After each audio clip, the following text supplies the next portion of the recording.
Perfect. So we'll move on then to Joris. So Joris is going to be talking about sex semen. So if yeah, it's okay, you're going to share it there. Perfect. Okay, thank you very much, Katie. I hope you can hear me okay.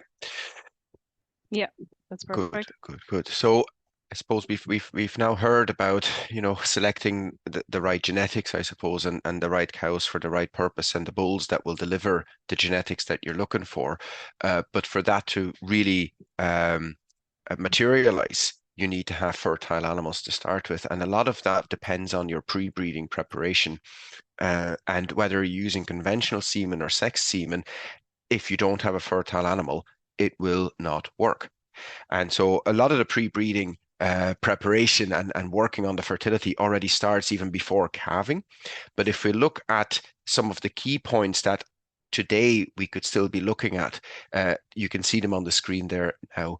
So, for example, the pre-breeding heat detection, it's the biggest circle on the screen because I think it's the easiest thing we can do. And I would always look at heat detection as being the sign that everything, and detecting heat is a sign that things are working.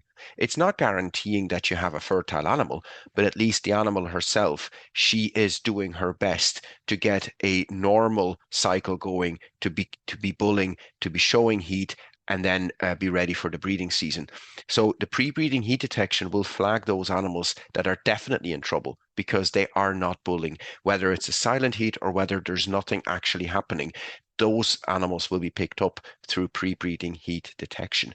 Um, and then during that pre-breeding time, what you are really looking at is maybe doing some health checks on those animals that maybe haven't been seen bullying, but definitely on the animals that are showing erratic signs of bullying because they could be having cysts, but also animals that had a difficult calving, animals that had milk fever, or maybe animals that had a C-section or an LDA after calving.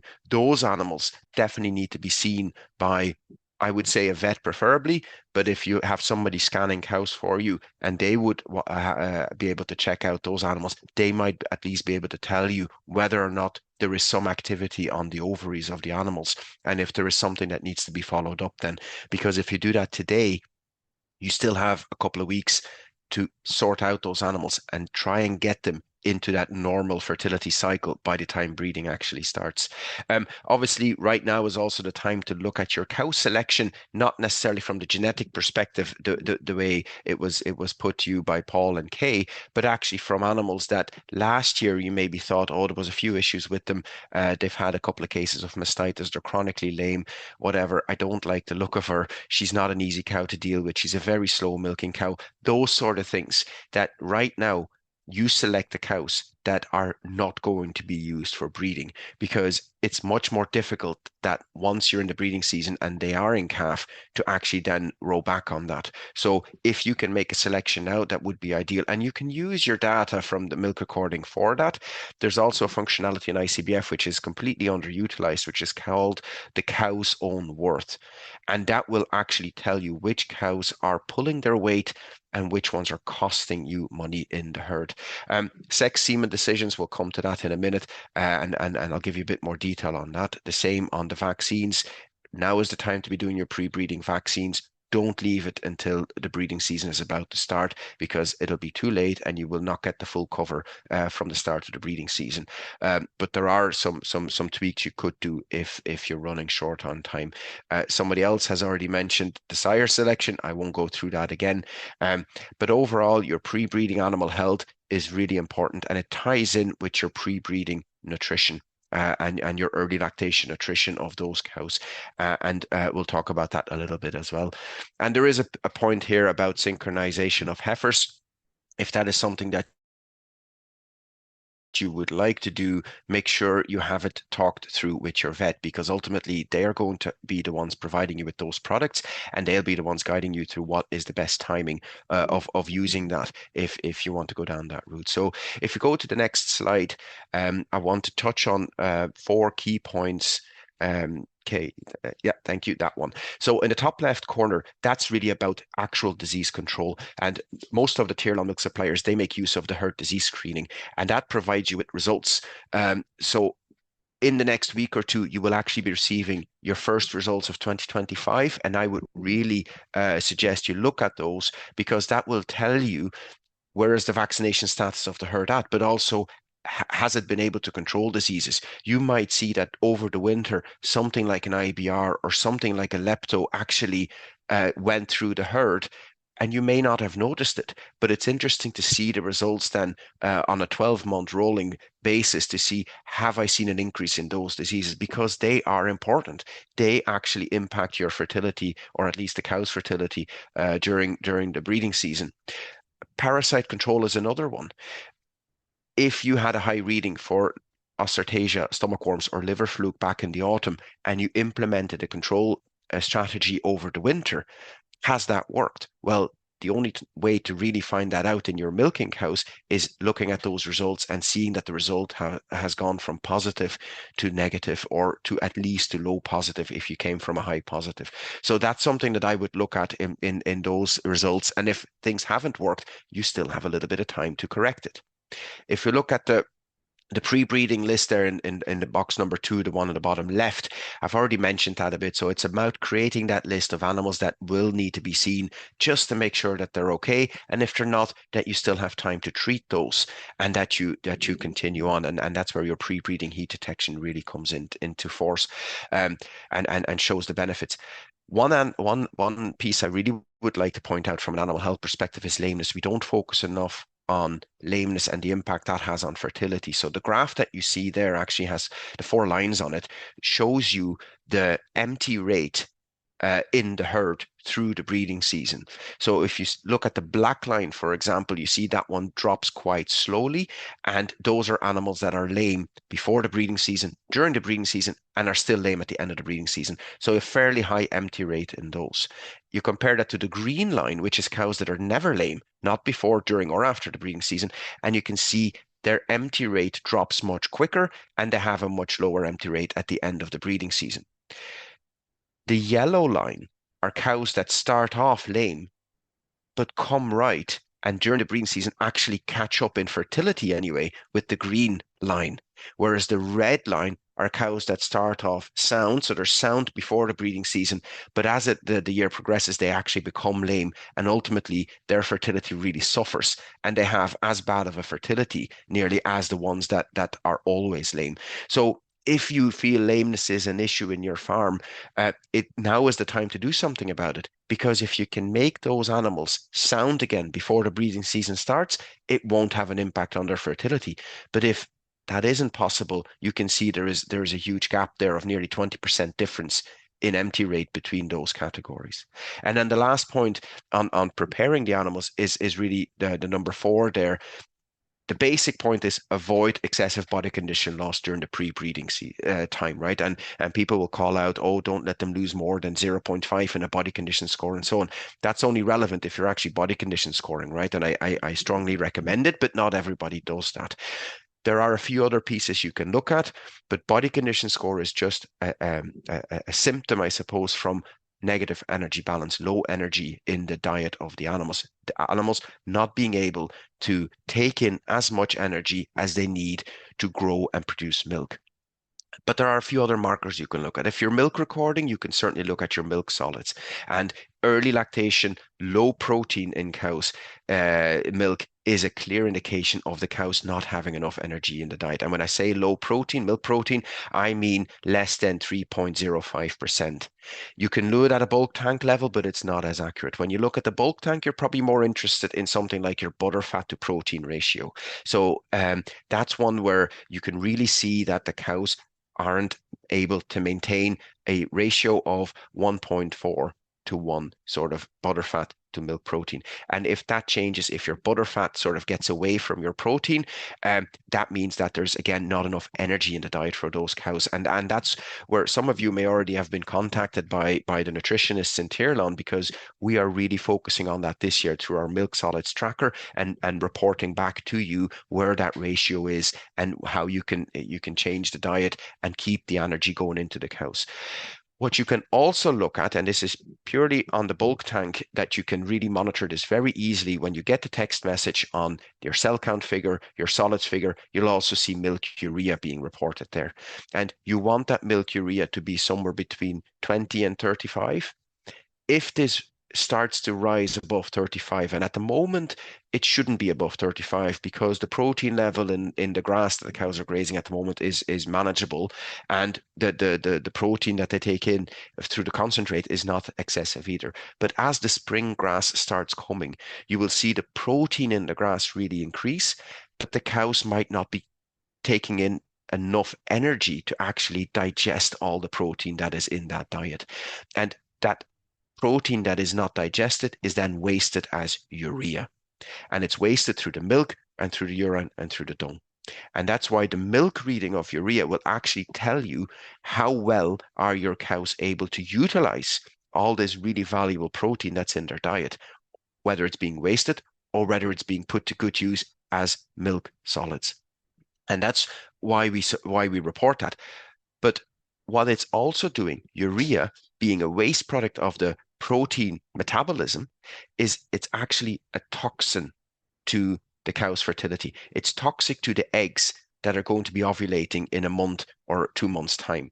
So even if you have high milk urea in 2 weeks before or 3 weeks before the breeding season starts, so well before you're hoping to inseminate cows and fertilize those eggs, it's already going to impact the egg quality when those eggs are ready and have ovulated. So it's important to keep an eye on that over the next couple of weeks, couple of months, and take action that if you see the milk urea really rise and go above the 35, and especially if it starts going to 40 and higher, that you take action and introduce more energy into the animal's diet, something plain and simple like a beet pulp or a citrus pulp, something that really brings that sugar, that starch to the cows, that gives them the energy, but doesn't add to the protein level in the diet because they get plenty of that in the grass. So that's part of the preparation. If you now go to the next slide, I'll spend a couple more minutes talking about the sexed semen and why the timing of using sexed semen is much more tricky than when you use conventional semen. So if you look at the arrow at the top of the screen, that really shows you at the starting point of the arrow is the start of a standing heat. Now, if you're using collars or ear tags that monitor the heat activity in the herd, you can nearly down to the hour say when standing heat started, okay? If you're using tail paint, it's not as accurate. But the start point of standing heat to the cow actually ovulating is at least 24 hours. So a cow that is in standing heat at 2 o'clock in the morning last night, she will actually ovulate after 2 o'clock tomorrow night. And if you want to inseminate an animal successfully, you need to be close enough to the ovulation, but you can't leave it too long that once the egg is ovulated, it will only survive for about 8 to 10 hours. Now, the semen that is inseminated, if it's let's talk about conventional semen first. Conventional semen is much more robust because it hasn't been manipulated as much, it hasn't been handled as much, but it takes a long time to actually, once it's inseminated, once the straw has been emptied into the cow, it actually takes quite a bit of time for that to be ready to swim into the cow's reproductive tract and go and fertilize that oocyte or the egg that was ovulated. And that's why you need to give it that bit of time to prepare itself and travel the distance and be ready for when that animal ovulates. If you only inseminate an animal on the point of ovulation, the semen is going to be too late, and the egg will have actually already withered and won't be fertile anymore. Now, the difference between the conventional semen and the sexed semen is why is the window for sexed semen so much shorter is partially because it's been manipulated a bit more. The sexed semen is a little bit more delicate, so it won't survive as long. But the big difference is actually to do the sexing, they have to remove a protective coating from the semen, from the sperm cells. It's called capacitation. I compare it to bubble wrap that is around each sperm cell in conventional semen. But to be able to sex the semen cells, they have to take the bubble wrap off them during the processing and when they're creating the straws. So when sexed semen is inseminated into a cow, you don't need to allow for those additional 8 hours or 10 hours that it takes the conventional semen to come out of the bubble wrap. The sexed semen is already there. And that's why where you can get away with conventional semen inseminating a cow nearly at the start of the standing heat and letting the semen do its own thing, coming out of the bubble wrap and traveling up the reproductive tract. With sex semen, you don't have that time. You have to wait a lot longer after the start of the standing heat. Now, again, if you have collars or other ways of identifying the actual start of the standing heat, you can time it very specifically. 12 hours after the start of the standing heat is when you start going in with your sex semen, and you have about 8 hours, an 8 hour window from there to successfully inseminate with sex semen. Whereas with conventional semen, you have a lot more room to play with. The opposite, and this is probably not as relevant, but just to show you the difference at the end of the insemination window, because there is not that unwrapping of the semen cells required, if you're really close to ovulation, and I'm saying, if you're leaving it, let's say, to 8 hours of the point of ovulation, conventional semen is going to be late in any event. But with sex semen, you might still be able to fertilize that egg if you left it a little bit late during the heat to actually inseminate. So you could actually have a chance there, but there's a benefit there to using sex semen if you've left it a little bit late.